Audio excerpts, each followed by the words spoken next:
Hello guys, so we meet again with a new topic today, that is differentiation. In differentiation, I'm going to split this video into two parts because of the sheer importance of this chapter. Now this chapter is one of the most important chapter. Why? Because many of the chapters are related to this. Like if you're seeing your application of derivatives is related to this, then the understanding of differential equation or even integration is related to this chapter. So this chapter has the main base for other chapters. That is why this chapter is one of the most important chapters and many of the questions can be asked in this chapter. This chapter will be having many different types of problems which can be asked. So that is why I have split this into two different sections. I am not going to discuss about the formulas which are involved in my differentiation because those formulas you have to know it. We are just going to discuss about the problems which are going to be asked in this and some tips to solve certain types of problems.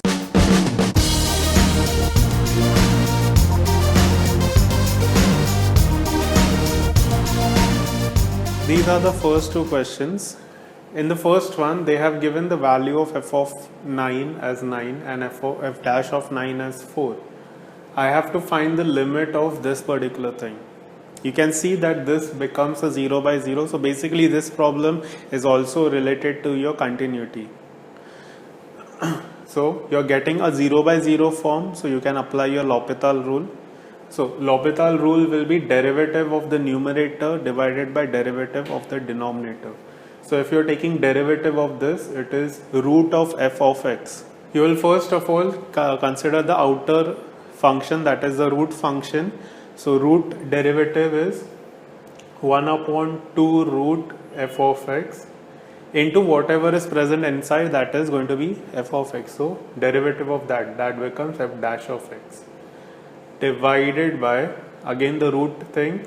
So you will have 1 upon 2 root x and you will have the limit x tends to 9. So what you see over here is you are having now the function without the 0 by 0 form. So you can directly apply the formula. You can just substitute the 9 value in this. So what you are going to get is 1 upon 2 root of f of 9, which is having the value 9, into f dash of 9, which is having the value 4, divided by 1 upon 2 root 9. So you will have the value as, this becomes 1 by 3 divided by 1 by 6. So you will have the answer as 2, that is C. So the next one, you are having y equals numerator upon denominator. Then we have to find this particular value wherein my y1 is basically the first derivative of y. So you can see that there is a denominator square along with the derivative of y. So what you have to do is you have a numerator and a denominator along with it. So you know that u by v rule is basically the derivative of the numerator into denominator minus numerator into derivative of denominator divided by the denominator square. This will be your y1, that is the first derivative. So if you take the denominator square that side, so you have to basically find this particular equation, that is derivative of numerator into denominator minus numerator into derivative of denominator. So that is basically what your answer is being asked. So what you have to do is basically find the derivative of numerator. So numerator derivative is your a is constant, b is constant. So derivative of cos, which is minus sine. So you will have answer as b sine x into denominator. So your denominator is a plus b cos x. Next term is minus of numerator. So numerator as it is into its derivative. So derivative of that thing will be minus b sine x. So when you open the brackets, you will have a b sine x plus b square sin x cos x minus minus gets this plus, so you will have AB sin x minus B square sin x cos x. So your B square sin x cos x gets cancelled and you are having this term as twice AB sin x. So your twice AB sin x is going to be your option B. So that's your right. So in the first problem, I have to find derivative of this particular function with respect to x. They have given that it is reciprocal of this. So reciprocal means every answer, basically this means 1 upon log x, this means 1 upon x log x, and so on. So I have to find derivative of this. So it is basically, you are having a composite function which is function within a function. In this case, you are having a 3-layered function. You have a log which is inside a log which is inside a log. So whenever you are trying to find the derivative of a composite function, what you do is you go and search for the outermost function. So you are having the outermost function as log. So derivative of log is basically 1 upon log of log x. Okay, so you are having derivative of this particular function which is done. Now inside it there is again another function which is log. So again derivative of that particular log will lead you to a log x. So you have done with this particular function. Now again inside this log there is another log, so that will be your basically x. Now that's the end of it because there is no more function within it. So this is basically your formula. So which is basically this particular option. Now let's go for the second one. They have given me u as something and v as something. Then they are asking us u into v dash plus u dash into v. If you can recollect this particular equation, you can see that it is basically the uv rule which is being asked. So you need not find the derivative of individual terms. So basically this term is basically u into v, derivative of that. So basically you're finding multiplication of this u into v. Now since there are 3 terms involved in individual bracket, what you can do is you can have a bracketing method. So what you can do is if you take a minus sign common from here, so you will have this term as sec x minus tan x minus 1. Here also you are having something like that only. So you are having a plus b, a minus b, which is basically a formula for a square minus b square. So your so basically your process of finding the multiplication has reduced down to finding this particular expansion. So now it is sec square, simply sec square minus this particular term. So that is tan x minus 1 the whole square, which is a minus b the whole square, which comes out to be tan square x minus 2 tan x plus 1. So when you open the bracket, the signs get changed. This becomes a plus and this becomes a minus. So you are having sec square minus tan square, which is having the value as 1. So you are having this 1 and this minus 1. So this gets cancelled with this. So you are having the answer as 2 tan x. So remember that you have to find derivative of u into v. You have found uv. So your derivative of u into v. So now this is your uv. You have to find derivative of this. So that's going to be 2 sec square x, which is your option C.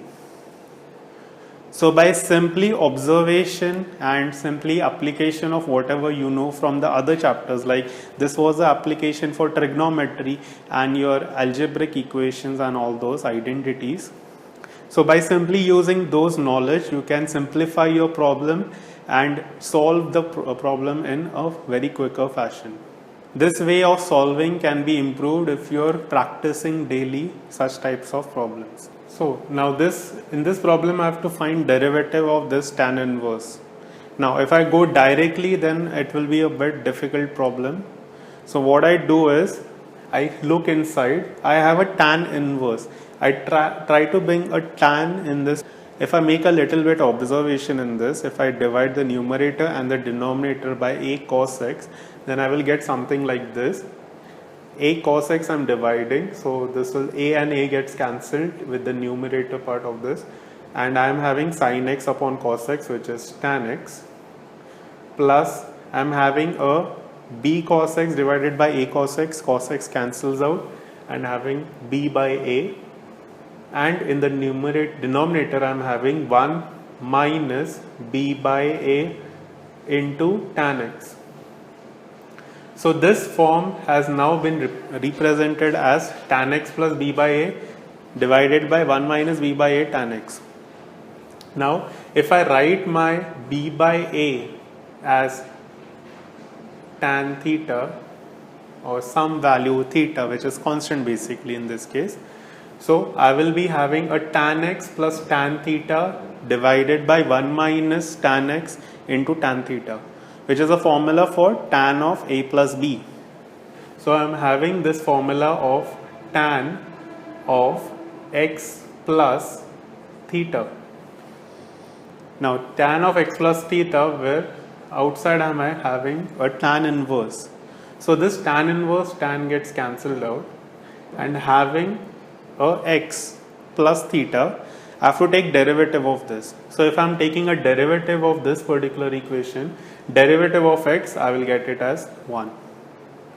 The next equation, I am having a tan inverse of something over here.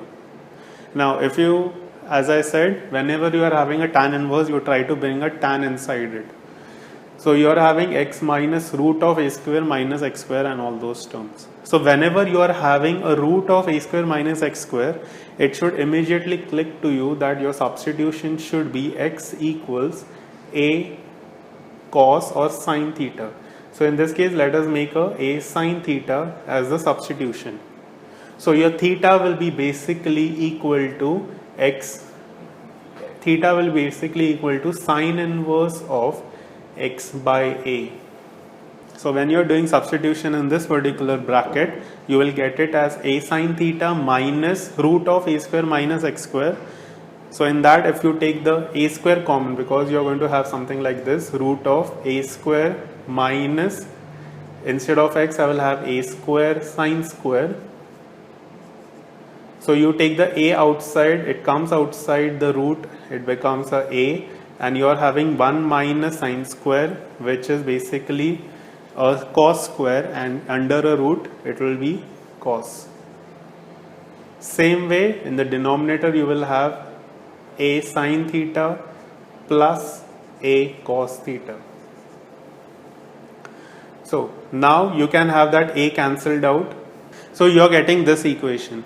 When you divide this thing by cos theta in the numerator and denominator, you will get something like this, that is tan theta minus 1 upon tan theta plus 1. So I can write this as 1 plus tan theta. So you are getting this particular equation, which is basically the formula for tan of theta minus pi by 4. So that becomes a tan of theta minus pi by 4. You remember that there is a tan inverse outside this, so that tan inverse and tan gets cancelled out. But you require the term in place of theta, so wherever theta is there, you will substitute this particular equation. So you are getting sin inverse of x by a minus pi by 4. So basically this particular bracket, that is the thing which we have to derivate, is this thing. So you have to derivate this. So you are having sin inverse derivative as 1 upon root of 1 minus x square by a square. Since there is no x term over here, you are having x by a. So you will take derivative of x by a, that gives you 1 by a. So when this happens, you will have the answer as root of a square minus x square. So that is basically your option B. So just like we had discussed in the earlier case that you were having a tan inverse, so you are finding a tan inside it. Same way you are having a sine inverse, you will find a sine inside it. So you will do first of all a substitution. You are having a root of 1 minus x square. So your substitution should be x equals sine theta. So once you substitute that, what you will get is 3 by 5 sine theta plus 4 by 5, you can see that it is root of 1 minus sine square theta, which is cos square theta. So under root that, you will get this term as cos theta. So if you substitute cos A as 3 by 5, you will get your sin A as 4 by 5. You can just check it out by using this particular equation. My sin A will be root of 1 minus cos square A. So which is basically 1 minus your cos A was 3 by 5. So square of that will be 9 by 25. So that leads you to a root of 16 by 25. So you get a 4 by 5. So your cos A is 3 by 5. So you will get your sin A as 4 by 5. So when you substitute in this particular equation, you are getting it as sin theta cos A plus cos theta sin A, which is basically your sin A plus B equation. So that becomes a sin theta plus A. So you are having a sine inverse outside this everything. So your sine gets cancelled out. So you are having theta plus A. Now recollecting that theta is sine inverse x plus A. So you are finding derivative of this term. So when you are taking derivative of sine inverse, you will get it as 1 upon root of 1 minus x square. Now going for the next one, again you are having a sine inverse term. You have to basically find a sine term inside it. In this particular case, you are going to substitute x equals cos theta. So whenever you are having such terms like root of 1 plus x or 1 minus x, you will be substituting x equals cos theta. So when you substitute that, you will get it as root of 1 plus cos theta plus root of 1 minus cos theta. Now 1 plus cos theta can be written as 2 cos square theta by 2, and 1 minus cos theta can be written as 2 sin square theta by 2. So we are using the half angle formula over here. So your root 2 can be taken common outside, and you are having a cos theta plus sin theta term inside it. So once you have this, what you can do is you can take a root 2, divide by root 2 in this case. So you are having 1 by root 2, 1 by root 2, and you will multiply by root 2. So you will have a 2 over here. So this root 2, basically I am doing this because I know that sin pi by 4 and cos pi by 4 are having the value same, which is 1 by root 2. So I can substitute this thing as sin pi by 4 cos theta by 2 plus cos pi by 4 sin theta by 2. So I am getting this as sin A cos B plus cos A sin B, which is basically the formula for sine of theta by 2 plus pi by 4. So I am having a sine inverse outside. This sine gets cancelled because of that. So I am getting a theta by 2 pi by 4, which I can write it as, because my theta is basically cos inverse of x. So I am going to have half of cos inverse x plus pi by 4. So when I take a derivative of this, I am going to have 1 by 2 cos inverse of this will give me the answer as minus 1 upon root 1 minus x square. So that thing is your option D. So we are winding up with this video section. We will be continuing with differentiation in the next video lecture also. In that we will be seeing some more types of problems which do occur every time in MHCET. Please do subscribe to our page. Please do like and share it with your friends so that they are also helped because of these videos. Please feel free to comment below on how do you like our lectures, and also if you have any doubts you can leave the comment below. You can also contact me on the personal email address which is given in the about page and also in the description below. So please subscribe, like and share our page so that many people can be taking advantage of this. So signing off, this is Sushant, and meet you again with a new video lecture. Till then, bye, all the best, and keep learning, keep watching the videos and keep sharing. Thank you.